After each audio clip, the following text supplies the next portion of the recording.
Sophie handed me a can of 8 treasure porridge. I gave it to a beggar, and he guided me to be reborn. In my previous life, Sophie bound me to a system. She could swap my grades for cans of 8 treasure porridge. Her grades skyrocketed. Before graduation, she was recruited by a famous university with special offers as a genius. And I, who was once recognized as a genius, became the worst student in the school. In the end, I was pushed into the river by someone she hired and I drowned. I have been reborn. Since she wants to swap grades, I'll let her swap until she's had her fill. During morning exercises, Sophie placed a can of 8 treasure porridge in front of me. She looked at me with concern and urged me to drink it quickly. Before I could speak, the shrill mockery of my classmates echoed one after another, without exception. Everyone praised Sophie for being an excellent student with a kind heart. When they mentioned me, they said I didn't deserve to have such an outstanding friend like her. Some classmates even slandered me openly because of my falling grades. They even blamed me unfairly, believing that I alone had managed to lower the class average. Others complained that I didn't put any effort into studying. At that moment, Sophie didn't defend me when she heard those words. A flash of complacency shone in her eyes.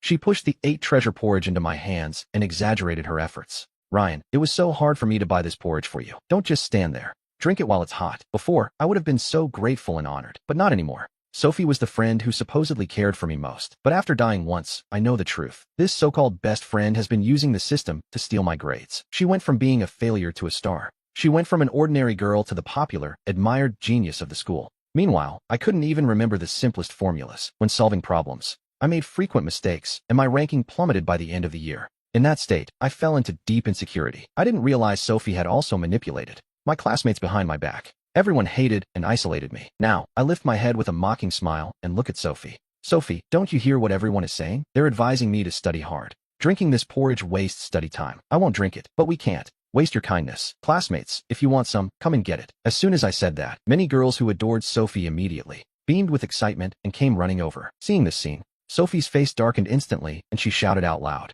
"No, this is for Ryan. It's for a student with low grades." A heavy-set boy pushed through the crowd, drooling and muttering that it shouldn't be wasted. He wanted to take the porridge for breakfast, but Sophie felt like she had a lump in her throat. She knew this boy's grades were the worst in the entire grade level, and her face turned red with anxiety. Every cell in her body resisted him. A bold idea struck me. Would the exchange system still activate if someone else drank the porridge? Suddenly, Sophie feigned being hurt, her eyes reddening and her voice turning sharp. "Ryan, you don't have to drink this porridge, but why must you be like this? Then to trample on my sincerity? I bought you this 8 treasure porridge to nourish you out of kindness. But you gave away something I gave you. What a disappointment. What you've done is no different from the snake in the fable of the farmer and the viper." My classmates, who were fighting for the porridge just a moment ago, instantly calmed down and looked at each other, not knowing what to do. Finally, with unanimous anger, they pointed their fingers at me, threatening me to apologize quickly to Sophie. Otherwise, they'd teach me a lesson. Everyone raised their fists, eager to try. At that moment, a line of student council members in uniforms suddenly entered the hallway. The girl leading the line had long hair, and her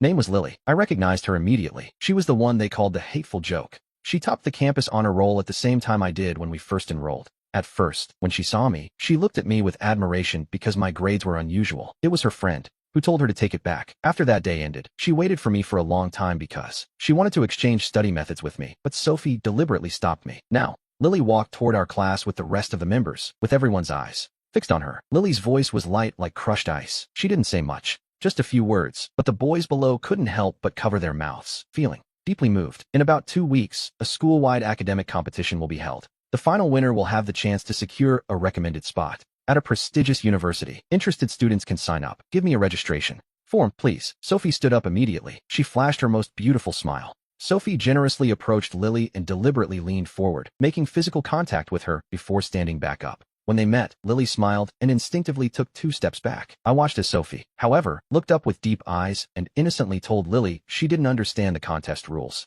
She asked Lily to teach her personally. Lily blushed for a moment being watched like that. I nodded as Lily and her group left, and my classmates finally started reacting. They began a lively discussion, saying Lily always takes first place in every exam. Whoever is with her will definitely see a drastic improvement in their grades. Sophie sat in the classroom, dreaming of that academic boost. Oh, how exciting. They say her family is also particularly wealthy. They drop her off and pick her up in a Rolls Royce. She's a genius and the school beauty. She's not just the dream of every young man, but a pure, genius-level girl. I really want to be with her and get into the same university. I listened to this, arching my eyebrows in disdain. A moment ago, I saw Sophie chase Lily to the door to get her contact info. At that moment, I took an exercise book and left. Sophie sat in the classroom, flipping through it. Then she lowered her head and looked at her mock exam results. It seems her math score still isn't high enough, and she made mistakes in English reading comprehension. I must secure a spot so that Lily takes the initiative to be with me. I muttered to myself. Suddenly, I raised my head and looked at Sophie. At that moment, the class bell rang. Sophie fixed her eyes on me again. She insisted I drink that can of 8 treasure porridge and then quickly ran back to her seat. I responded with a smile. Then I turned to look at a figure rummaging through a trash bin. I saw someone through the window. It was a homeless person with a wise gaze, though her mouth was twisted, and she drooled often. Her face was covered in dark spots. This homeless woman had suffered a car accident that damaged her brain. Everyone pitied her, so they allowed her to come to the school to collect useless household trash. I think she has an intellectual disability now, and surely wants to be smarter. So, after school, I found that person near the building. I handed the homeless woman the 8 treasure porridge and some bread. She took them and began swallowing them greedily. I was about to turn around to leave, but the homeless woman stopped me. I turned back, and she pressed a handful of crumpled coins into my hand. Kid, take this money. Thank you. Thank you so much. I'm embarrassed. It's all the money I have. The homeless woman searched frantically through her pockets. She smiled at me, showing her teeth. Something touched my heart suddenly. It had been a long time since anyone showed me such kindness. Without a word, I pulled out $200, forced them into her hand, and then ran away. In one breath, I reached the kiosk behind the school. Suddenly, I felt my mind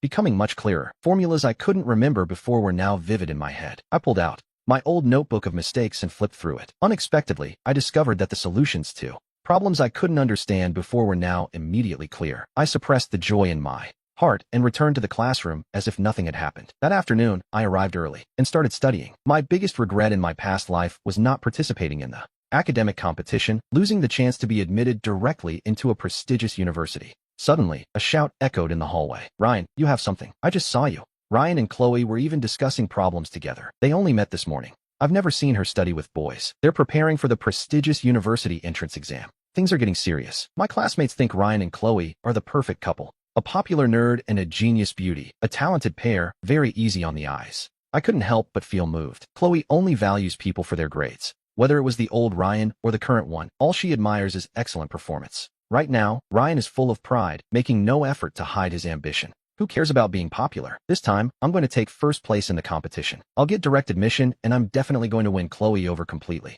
Shouldn't she be the one confessing her love to me? A second later, Chloe ran to me. She spoke to me with an exaggerated tone. When you're young, you must win awards. Otherwise, it's a waste of time. What's the point of just studying? Don't you understand that in this society, grades are king? I listened to her words. Unfazed, I focused even harder on solving problems. From now on, Ryan stayed close to Chloe. He focused on getting near her and preparing for the competition. He tried even harder. He actively used the system to trade away the little study talent and academic edge I had left. Still using the excuse that studying requires brain food, he gave me 2 cans of porridge. Every morning, my intellect returned and my accuracy in solving problems increased significantly. When my classmates asked me in surprise, I just lowered my head and spoke softly. I told them I had simply dedicated myself to studying lately and felt more focused. I stayed late in the classroom solving problems. This morning after school, I went to a bookstore nearby. I was about to buy the latest competition exercise book that had just hit the market when someone suddenly shoved me from behind. I almost fell. Ryan was standing there next to Chloe, who was looking at him with affection, but when she turned to me, her face showed clear disgust. Ryan examined me closely, wondering why I was always so absorbed in my studies lately. He immediately tried to snatch my workbook to see what I was studying. I quickly pulled away and stepped back. He missed, and his expression tightened for a moment, but then, ignoring the crowd around us, he shouted, Marcus, have you suddenly started studying diligently? Seeing you solve problems every day lately. How are your grades? Share your experience with us. Lately, possibly from discussing problems with Chloe, I've concentrated too much and my brain is overloaded. I'm even starting to make mistakes while solving problems. I'm very worried. Ryan is right. His accuracy in solving problems has dropped significantly. He's even starting to confuse basic concepts. It seems Chloe might be hiding her true feelings about this. He doesn't play around, and I appreciate his nature. It offers a mixed dynamic. He returns to his senses. Tell me why you're acting like this. Chloe seems to be paying a high price for her choices. Is this bizarre? Wow. Chloe, as student council president, is known for her temper. I said me? Pick on her? Why would I apologize? You're just jealous of Ryan's good grades and his guaranteed university spot. That's why you're using chemistry against her. She's kind enough to share study methods, but you reject her and isolate her. How can your heart be so wicked? Let's go. It's pointless to sink to the level of this academic loser. You're too kind, Chloe. Marcus just has bad grades and a bad reputation. Chloe looked at me with deep disgust. As they were about to leave hand in hand, I stepped in and blocked them. Funny how you mock my grades, isn't it, Chloe? Remember what you said today. I don't envy anyone because I have confidence in myself. I am the best. People laughed, and in my excitement, I dropped my workbook, revealing pages filled with complex solutions and mock exams. Chloe seemed stunned for a moment. She moved her lips, but said nothing, leaving with Ryan. That afternoon, while everyone was sleepy, Ryan walked in with large packages to hand out desserts. He pointed out that one box costs over $300. I noticed Ryan was wearing an old watch, but he proudly showed off a new $4,000 one with a sweet smile. This $4,000 watch is nothing. Chloe and I eat at 5-star restaurants now. Our meals cost more than this watch. Oh, and Chloe said she'll buy me a car soon. Hearing Ryan call Chloe so intimately, our classmates teased them. They said a power couple was in the making, both headed for top universities. Someone asked for the real gossip. When asked about joining Chloe for the competition, he just smiled dismissively. Ryan handed out desserts to everyone, but skipped me. I know he's trying to embarrass me on purpose, but I don't care. The mock exam results are coming out. I'm only worried about my ranking after all this effort. I'll buy those desserts myself one day. When the competition comes, I'll be ready. During night study, the class rep, Kevin, came running in. The results are out. The student council is posting them now. This mock exam was full of difficult competition questions. I failed so much. I'm not sure I even qualified. I don't deserve to be class rep. Kevin, who always took first place, collapsed at his desk and started crying bitterly. Everyone was startled. His friends tried to comfort him. They figured if even the class rep failed, no one in class would make the finals. The tutor is going to be furious. However, Kevin lifted his head through his sobs to tell everyone the truth. No, there's a dark horse in our class this time. In just a few minutes, everything will change. Ryan stared at her for a long time after they left. My classmates couldn't resist and ran out to check the rankings. To everyone's shock, my name was at the very top. I was first in the entire grade. Second place was Chloe. Before this, she had always been number one. From that day on, Chloe started looking at me differently. She watched my every move, even though we weren't friends. I saw her check my social media. I ran into her in the hallway and could feel her eyes on me. Once, our bikes almost collided. I just focused on riding fast. It felt like she was chasing me down to talk. Maybe because everyone is focused on studying now, the rumors about Chloe and Ryan have died down. This noon, after giving food to a homeless man, I went to the dorm to sleep. It was a very difficult day. It was a very difficult day. It was a very difficult day. It was a very difficult day. It was a very difficult day. It was a very difficult day. It was a very difficult day. It was a very difficult day. It was a very difficult day. It was a very difficult day. Everything was about to be consumed by the chaos that was coming. They suddenly exploded. In that moment, Ryan's face, covered in panic and blood, looked unrecognizable. I had nowhere to hide. My mind, which was usually clear, became chaotic. Even the most basic concepts got jumbled, and I gripped the pen in my hand until my knuckles turned white. But my usual appearance as a scholar and school heartthrob, safe and confident, was completely different now. My legs grew weak, and I crouched on the floor. I clutched my head tightly with both hands and screamed at the top of my lungs. The comments below were stimulating. Phone shutters clicked continuously. Every single eye in the room was fixed on Ryan with shock, with contempt, with curiosity, but without a shred of compassion. And in this moment, I took the competition exam from the table and began to answer the questions. The tip of my pen glided quickly over the paper with clear and fluid thoughts. Each step to solve every question. It was neat and standardized, so exquisite that the surrounding noise faded away a little. I just looked coldly at Ryan, who was crouched on the floor, breaking down. At the same time, Chloe, standing in the back, just stood there, her gaze fixed on my fluid way of solving the problems. In disbelief, she rigidly approached Ryan, wanting to ask him something several times. But in the end, she said nothing. Just then, Ryan suddenly stood up. With messy hair and bloodshot eyes, he stood up. His already confused thoughts grew even worse due to the intense emotional fluctuations. His poisonous gaze locked onto me, like a cornered beast on the edge of the abyss. Do you think you've won, Marcus? You won using dirty tricks. Your grades are stolen. Ryan screamed hysterically. Instantly, his voice drowned out the surrounding discussions. Before I could speak, he acted like a madman. He pulled out his phone and connected it to the I used the big screen to project several photos, one by one, showing them to everyone and shouting to the crowd, "Look everyone, here's the proof. He used to be an academic failure. He couldn't even solve simple multiple choice questions. Now, suddenly, his grades improved. He is definitely cheating in secret, isn't he? Don't forget he's been buried in his writing lately. He's just making cheat sheets. Not only that, but he also hid my study materials, stopping me from remembering the key points." Everyone's eyes landed on the photos on the big screen. In the first photo, a boy wore the clothes I usually wear, head down, sneaking stealthily into the school print shop, and the boy in the other photo is also wearing the same clothes as before, this time entering Ryan's dorm. When he came out, he had a pile of documents in his hand. Ryan knows me inside out, even the collection of competition problems I have to review every day. This is the proof that he stole my problem set and hid my documents. My classmates watched closely, seeing nothing. They began to mutter. Voices of doubt echoed instantly. The situation that originally favored me began to waver again. In that moment, Professor Yin frowned hard. His gaze toward me was full of hesitation and confusion. Without rushing, smiling, I approached Ryan. Standing beside him, I told the classmates and judges, "Let everyone see clearly. This photo has a timestamp. It's last Wednesday at 3 in the afternoon. And that afternoon, I was in the tutor's office asking for a permission slip because the day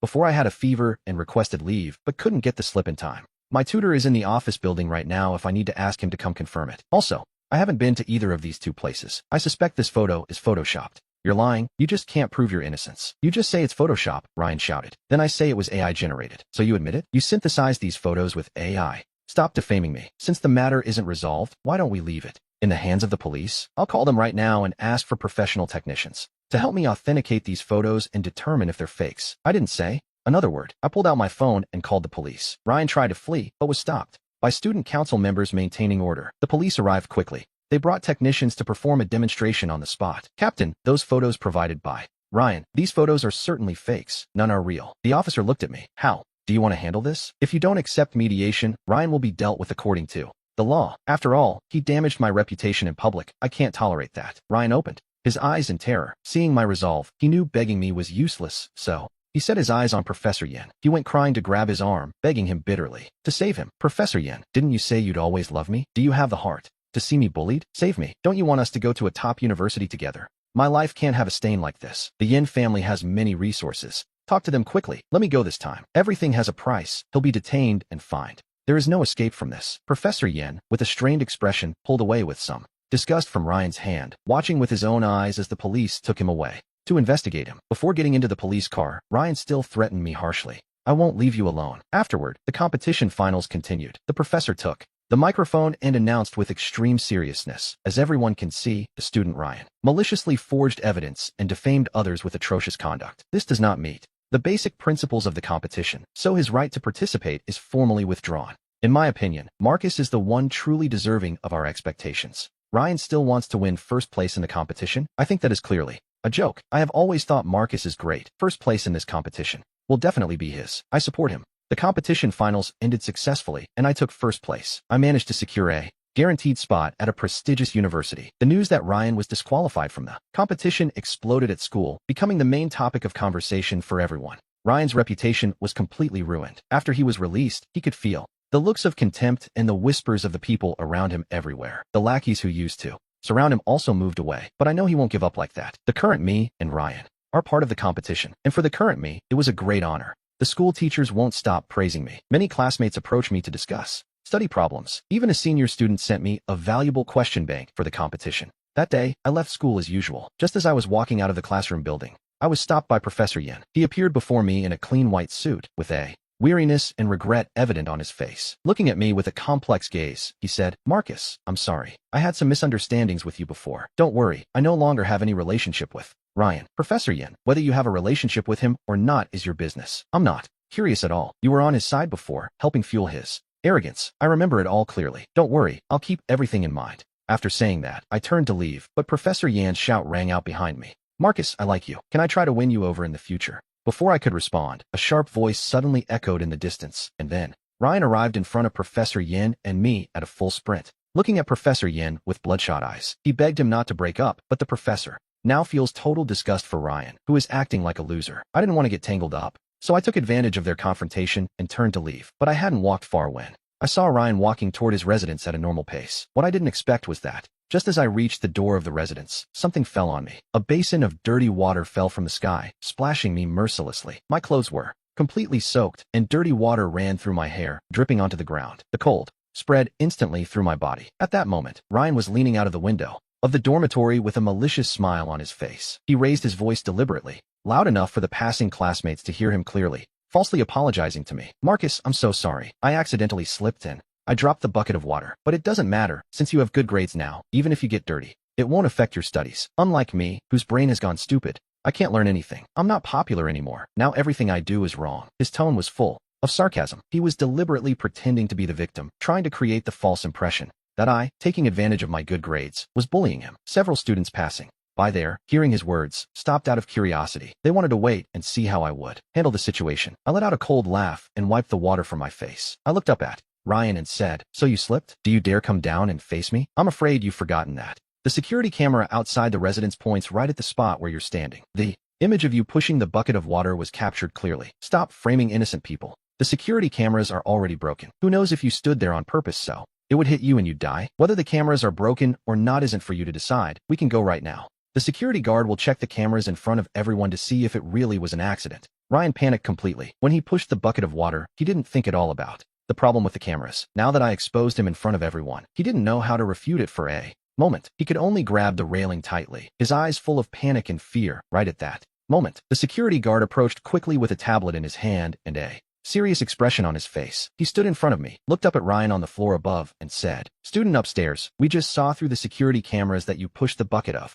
water on purpose to hit someone. The cameras recorded everything in full. This is a very dangerous behavior. Come down immediately. Follow me to the security office for an investigation." As he spoke, the security guard held up the tablet. The screen clearly showed the image of Ryan intentionally pushing the bucket of water. Ryan, standing by the window, felt helpless. His face was as pale as paper. I saw Ryan's expression, and he knew he had lost again. But the resentment in his eyes grew even more intense. He secretly swore to make me pay. I watched Ryan being led away by the security guard, feeling not the slightest bit of pity. Then, I turned around and went into the dorm. I put on clean clothes. Ryan had suffered repeated setbacks, so he began to frantically investigate the system. Finally, he forced the system to reveal a new function. If the host's performance continues to decline, energy will be insufficient. I found a new energy target. If you make him drink a special energy-infused 8 treasure porridge, you can steal his academic talent and achievements, and thus recover your own status. Excellent. The system is still useful. I still have hope. Now the most important thing is to find a suitable new target. So Ryan set his eyes on the second best student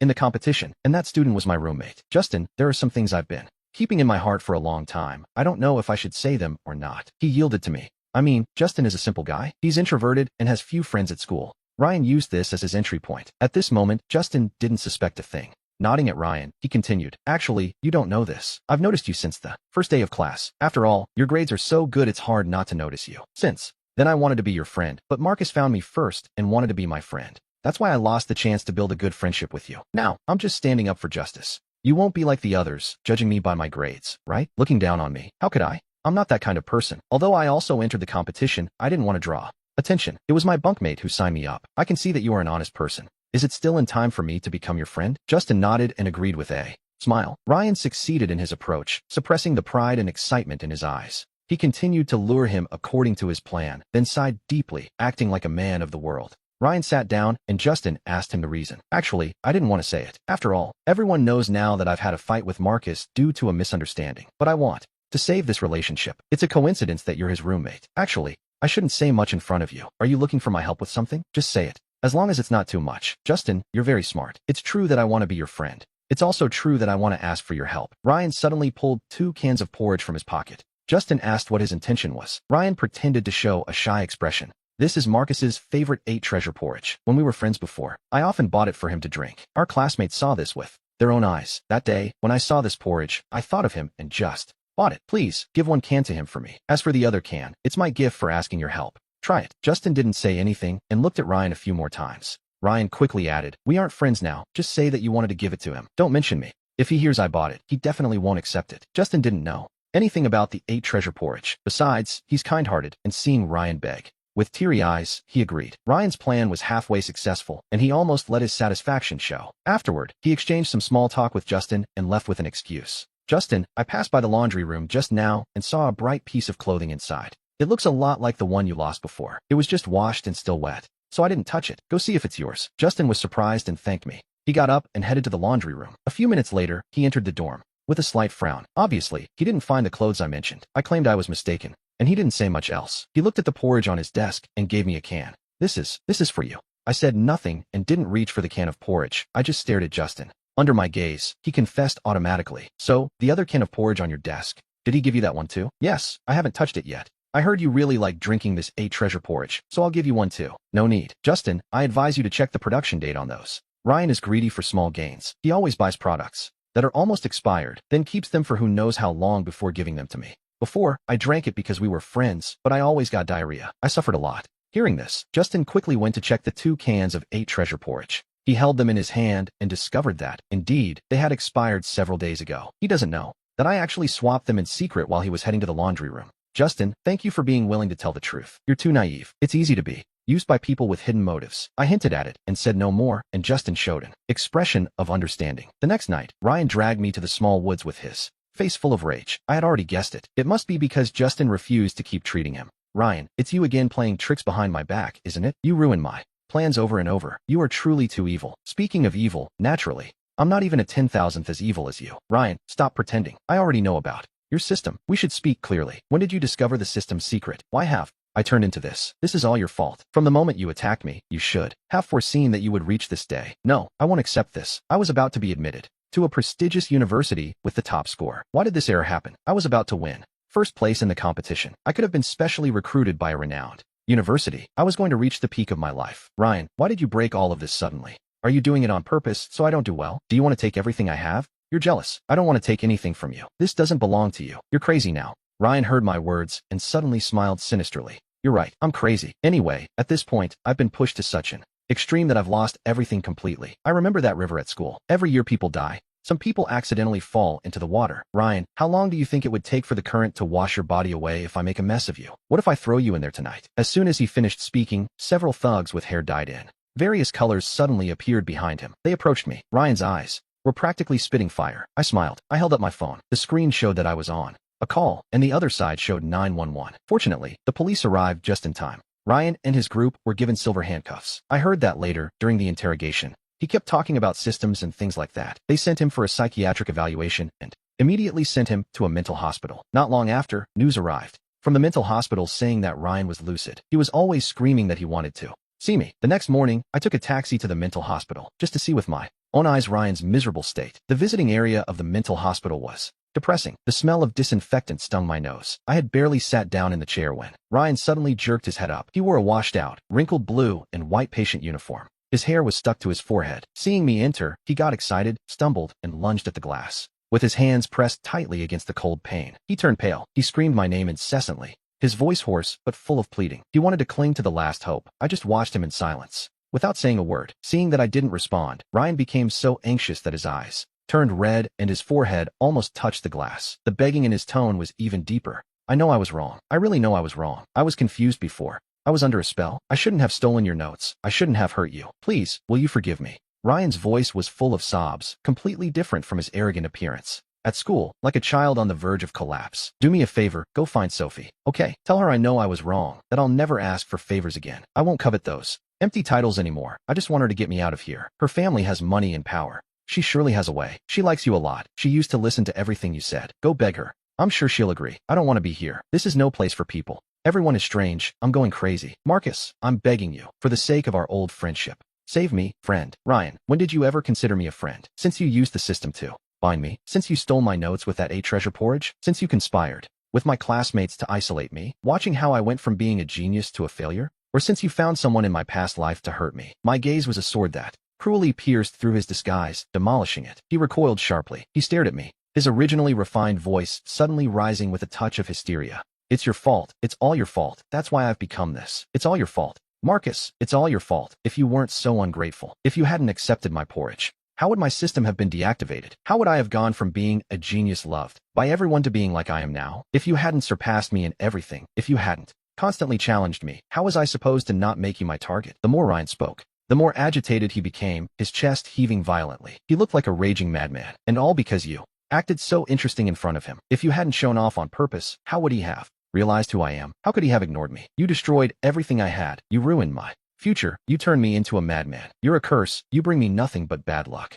He slammed against the glass again. He struck his forehead hard against it, making a dull thud, but he seemed to feel no pain. He just screamed in rage with bloodshot eyes. I could have had it all. The top university, a bright future, and Sophie too. All of it was mine. It's you. You snatched it all away. I hate you. Marcus, I hate you. If not for you, how would I have ended up like this? Even if I die, I won't let you escape. Everything you've lost isn't my fault. It's your own greed. Your hypocrisy. Your lack of scruples. You destroyed yourself. It has nothing to do with anyone else. But even now, you still don't repent. I have nothing more to say to you. And don't ask anyone to send me messages. Sophie won't come to save you because she realized who you really are long ago. My words were the final straw, shattering the last of his sanity. He pounded the glass frantically. He screamed and cursed, his voice full of despair and resentment, until the nurses who heard the noise came running over. They held him down firmly as he resisted, kicking and punching. His eyes remained fixed on me, like poisoned knives, repeatedly muttering under his breath, "Marcus, I won't let you escape. I'll kill you." The nurses dragged him away with difficulty, his screams gradually fading, and the visiting area fell silent once again. On the glass, his handprint still remained. I turned around and left. I walked out of the asylum, and the sun shone down on me, warm and dazzling. At the distant bus stop, a homeless man was sitting under the shade of a tree. As soon as he saw me, he smiled immediately, showing a grin. He looked so naive. He still had the bread I gave him last time in his hand. Compared to before, his condition had improved a lot. At least he wasn't drooling anymore. After that day, I moved away from this city. I started a new life without anyone bothering me. I never saw Ryan again.